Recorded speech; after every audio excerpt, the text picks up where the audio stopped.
Being a person of Indian origin, I wear that as a badge of honor. It's a matter of pride for me. I'm a proud Hindu, but I believe in the concept of Vasudhaiva Kutumbakam. My upbringing in India, the cultural traditions that taught me all over the years, have helped me in my journey across the world, in all continents that I've lived and worked in. As mayor, I'll build the balance sheet for London such that it is a premier choice for investments, safeguarding safety and prosperity for all its residents. It's a very cosmopolitan city. There are lots of Indians there, but it's a cosmopolitan, and across different parts of the world, people are there. So, how has been your experience in UK for the past 20 years? As I said, you are here. How has been your experience so far? And when you contest this election, do you think how much acceptability do you think the people of London will have for you as an Indian individual among all those Londoners? How much acceptability do you think people will have for you? Well, that's a great question.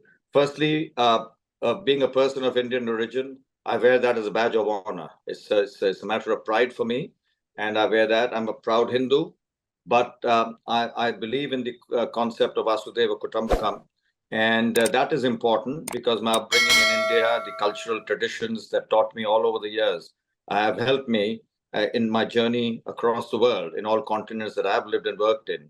So the London is, I view it as a global bank, if you will. It's a place where people come in, different cultures thrive. People come in for opportunity and growth.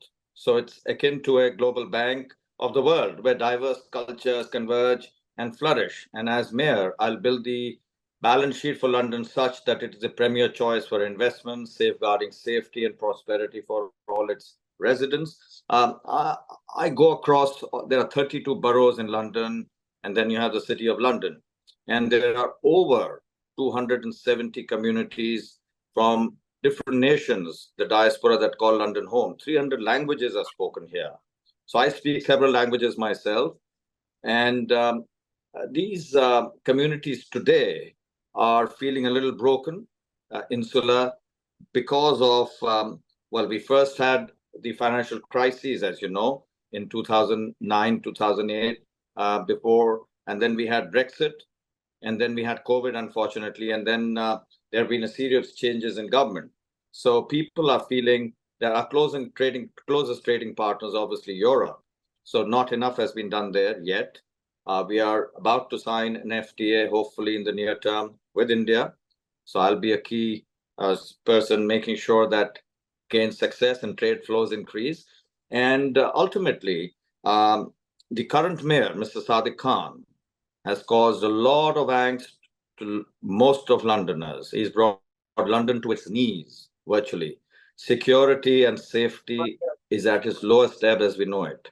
And so people are troubled. He's closed down 36 police stations. He's not hired enough policemen. There were 1,000 murders over his 8 years, over 1,000 murders within the 8 years of his watch. 21 teenagers have lost their lives, 18 to knife crime, unfortunately. And so I want to reopen police stations. I want to create police booths so that between one police station and the other, the distance is not too large. I want to make sure every gender feels safe and secure, particularly women. I want to create specialist cells for security so that there are specialists. I want to ensure we go to the root cause of crime. So the youth have training programs, you engage with them, and you have better surveillance, better interaction with international bodies. So you'll be surprised. I understand policing because I'm a strategic advisor to the Global Cyber Alliance. So we deal with law enforcement agencies all over the world and police. I also want to look at their compensation because I want to hire the right sort of police so that when they go across communities, particularly I want policemen from those communities, I will hire them so they understand the subtle nuances, cultural nuances with each community. And above all, I want them to be accountable. So I know whatever gets measured in the world of business gets done. So there'll be a league table. So if some policeman is not making sure that the crime rates are coming down or preventive action is not taken, he or she better be prepared. They will not be in their role for much longer. And equally, London is today the most congested city in the world.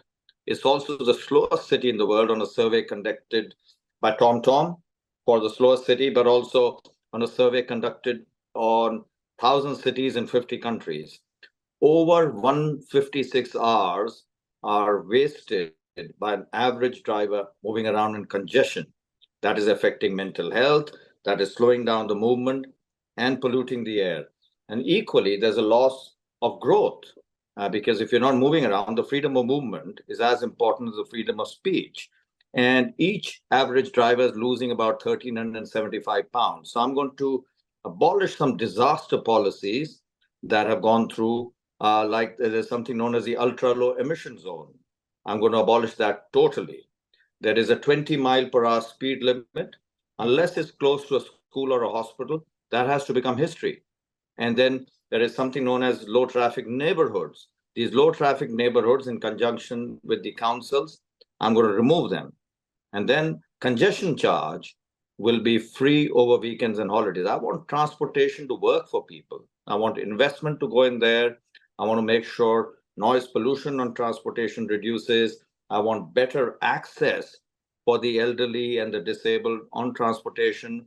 And the Freedom Pass and the 60 plus passes should be usable in peak hours. And students should get better discounts when they are moving around. And above all, Uber drivers. I want a level playing field so that when they go into the congestion charge zone, they also go free. They don't pay because they're providing a service. So all in all, transportation should improve. There are 2.2 million people, yes, 2.2 million people living in poverty in London. You won't believe it. 33% of them are children.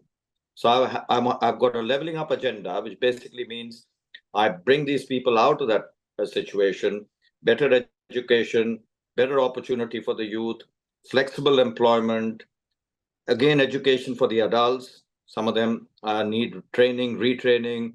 That's critical for me. I want affordable housing, more genuine affordable housing. Mr. Khan has only constructed 4% of his affordable housing targets. How do people? So what is happening is communities are becoming insular and broken as a consequence. So what happens is gentrification takes place in an area. People come and buy properties. Prices go up. They become unaffordable for lots of people. Rents are high. And so then move out from there. So they're getting disenchanted, disengaged. So I'm going to make sure there are targets and incentives to new developers. So when I give them, I fast track approvals, the planning processes, they'll have a target to construct a certain number of affordable homes.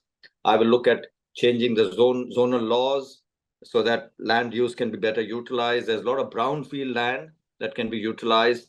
I want to create community land trusts, right?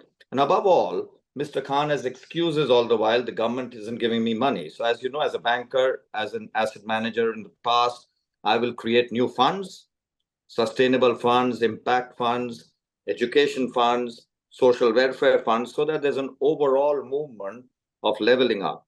So there'll be no excuses of money. I will bring council taxes down, business rates down, because ultimately I want to have people, this is a cost of living crisis going on. So I want them to have more money in their pockets, if you know what I mean. And I'm going to roll up my sleeves and make sure I champion London for everybody. So opportunity for growth, something to look forward to.